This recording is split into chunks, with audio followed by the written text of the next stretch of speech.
আসসালামু আলাইকুম। আপনি কি ঈদের ছুটিতে বাড়ি যাওয়ার পরিকল্পনা করছেন, কিন্তু টিকিট কাউন্টারে গিয়ে দীর্ঘ লাইনে দাঁড়িয়ে থাকার কথা ভেবে টেনশনে আছেন? এখন আর সেই দুশ্চিন্তার দিন নেই।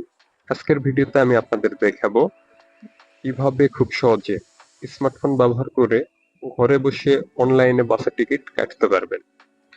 সহজ ওয়েবসাইট ব্যবহার করে ticket cutter A to Z আজকের ভিডিওতে আমি দেখাবো। ওকে, তো টিকিট কাটার জন্য প্রথমে আমাদের ফোন থেকে ক্রোম ব্রাউজার ওপেন করতে হবে। ক্রোম ব্রাউজার ওপেন করার পর সার্চ বারে লিখব সহজ, লিখে সার্চ করে দেব। এখান থেকে সহজের ওয়েবসাইটে ট্যাপ করব। সহজের ওয়েবসাইটে আসার পরে প্রথমে আমাদের একটি অ্যাকাউন্ট করতে হবে। অ্যাকাউন্ট করার জন্য এখান থেকে লগ ইনে ক্লিক করব।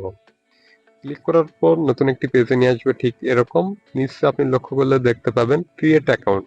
আপনি এখান থেকে ক্রিয়েট অ্যাকাউন্টে ক্লিক করে দিবেন। দেওয়ার পর আপনি এখান থেকে ফার্স্ট নেম দিয়ে দিবেন। আমি দিয়ে দিচ্ছি। এখান থেকে লাস্ট নেম দিয়ে দিবেন। আমি দিয়ে দিলাম। এখান থেকে আপনার একটি সোশ্যাল মোবাইল নাম্বার দিবেন। তো আমি দিয়ে দিলাম। এখানে ইমেল দিয়ে দিবেন। আমি ইমেল দিয়ে দিয়েছি। এখান থেকে জেন্ডার সিলেক্ট করতে হবে।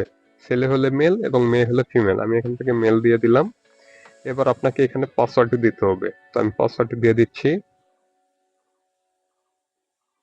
আমি পাসওয়ার্ড দিয়ে দিয়েছি। নিচের বক্সে দেখুন কনফার্ম পাসওয়ার্ড। উপরে আপনি যে পাসওয়ার্ড দিয়েছেন সেম পাসওয়ার্ড এখানে নিচে দিয়ে দিবেন। তো আমি দিয়ে দিলাম।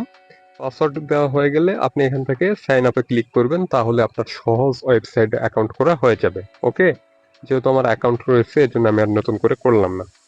এবার আমরা ব্যাকে আসবো। আসার পরে এখান থেকে ফোন নাম্বার এবং পাসওয়ার্ড দিয়ে লগ ইন করে নিব। যে ফোন নাম্বার এবং পাসওয়ার্ড আমরা দিছি সেটা দিয়ে লগ ইন করে নিব। লগ ইন করলে এখানে আপনার প্রোফাইল শো করবে, যে ঠিক আছে। তো বাসের টিকিট কাটার জন্য আপনাকে থ্রি লাইনে ক্লিক করতে হবে। ক্লিক করলে এখানে দেখবেন ডিফল্ট বাস সিলেক্ট করা থাকে। যদি না থাকে সেক্ষেত্রে আপনি এখানে বাস সিলেক্ট করে নেবেন। ওকে, ফ্রম, আপনি যেখান থেকে যাত্রা শুরু করবেন। এক্সাম্পল আমি ঢাকা থেকে যাত্রা শুরু করব। ফ্রমে দিয়ে দিচ্ছি ঢাকা এবং আমার গন্তব্যস্থান জয়পুরহাট। আমি টুতে দিয়ে দিচ্ছি জয়পুরহাট। ওকে, জয়পুরহাট সিলেক্ট করার পর এখান থেকে তারিখ আমাদের সিলেক্ট করতে হবে, কোন তারিখে আমরা যাত্রা করব সেটা দিয়ে দিতে হবে। তো আমি এখান থেকে 5 দিয়ে দিলাম। এবার এখান থেকে সার্চ বাটনে ক্লিক করে দিব। ক্লিক করে দিলে ঢাকা থেকে জয়পুরহাট এই রুটে যে কয়টি বাস রয়েছে সবগুলো এখানে শো করবে। ঠিক আছে। তো বাসের টিকিট বুক করার জন্য যে কাজটি আমাদের করতে হবে, আর একটা বিষয় ক্লিয়ার করে দিই।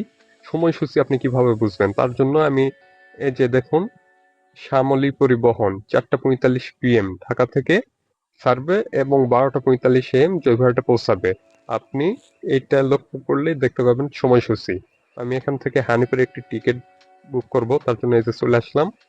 হানিফ 6টা AM ঢাকা থেকে ছাড়বে এবং জয়পুরহাটে 12টা PM এ পৌঁছাবে। তো আমি এই বাসের টিকিট বুক করার জন্য আমি এখান থেকে বুক টিকেটে ক্লিক করে দিব। ক্লিক করে দিলে হানিফ বাসের যে কয়টি সিট এখানে আছে সবগুলো দেখাচ্ছে। এই যে দেখুন, সবার শেষে একটা ব্রাউন বা ব্ল্যাকের মতো রয়েছে, এটা বুক হয়ে গেছে। আর হোয়াইট যতগুলো সিট আপনি দেখতে পাচ্ছেন সবগুলো অ্যাভেলেবেল রয়েছে। আরেকটি বিষয়, আপনি একসঙ্গে 4টি টিকিট ক্রয় করতে পারবেন। এই যে দেওয়া রয়েছে ম্যাক্সিমাম 4 সিটেস ক্যান বি সিলেক্টেড। আপনি 4টির বেশি কাটতে পারবেন না। তো আপনি আপনার পছন্দ মতো সিট এখান থেকে সিলেক্ট করতে পারবেন। আমি এখান থেকে A1 দিয়ে দিলাম। এখান থেকে কন্টিনিউ ক্লিক করে দিব। এখানে দেখুন কল্যাণপুর কেপি 2 কাউন্টার, কোন কাউন্টার থেকে টিকিট বুক হচ্ছে সেটা এখানে দেখাচ্ছে। আমি এখান থেকে কন্টিনিউ করে দিব। কন্টিনিউ করে দিলে এখানে মোবাইল নাম্বার দেখাবে, ইমেইল দেখাবে, নাম ওই যে আমরা অ্যাকাউন্ট করছি সেটা এখানে দেখাচ্ছে। তো সবকিছু ঠিকঠাক থাকলে আমরা এখান থেকে প্রসিড টু পেমেন্টে ক্লিক করে দিব। ক্লিক করার পর এখান থেকে একটা টিক মার্ক দিয়ে দিব।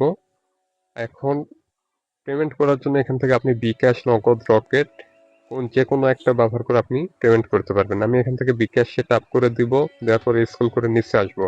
আর যদি আপনার কুপন কোড থাকে সেক্ষেত্রে এখানে আপনি দিতে পারবেন। ওকে, আমার নাই, আমি দিচ্ছি না। আমি স্ক্রল করে নিচে আসতেছি। পেমেন্ট ডিটেলস দেখুন, টিকিট প্রাইস 650 টাকা, পার্সেস ফি 20 টাকা, এবং ইন্স্যুরেন্স অ্যামাউন্ট 10 টাকা, টোটাল 702 টাকা আমাদের পেমেন্ট করতে হবে। তার জন্য আমরা স্কুল করে নিচে আসবো। নিচে আসলে এখানে দেখতে পাবেন প্রসিড টু পেমেন্ট, এটাতে ক্লিক করে দিবেন। ক্লিক করে দিলে আপনার সামনে নতুন একটি পেজ আসবে ঠিক এরকম। এখানে আপনার বিকাশ নাম্বার দিয়ে দিবেন, আমি দিয়ে দিচ্ছি। বিকাশ নাম্বার দেওয়া হয়ে গেলে আপনি এখান থেকে কনফার্ম করে দিবেন। আপনার নাম্বারে একটি ওটিপি আসবে, ওটিপি দেওয়ার পর আপনি কনফার্ম করে দিবেন। এবার আপনার বিকাশের পিন নাম্বার এখান থেকে দিয়ে দিবেন। পিন নাম্বার দিয়ে কনফার্ম করে দিলে আপনার টিকিট বুক হয়ে যাবে এবং সঙ্গে সঙ্গে টিকিটটি আপনার সামনে আসবে। আপনি স্ক্রিনশট দিয়ে নিতে পারেন অথবা ডাউনলোড করে নিতে পারেন। ওকে, তো ভিডিওটি যদি ভালো লাগে অবশ্যই ভিডিওতে একটি লাইক দিবেন। আপনার মূল্যবান মতামত কমেন্ট বক্সে জানিয়ে যাবেন।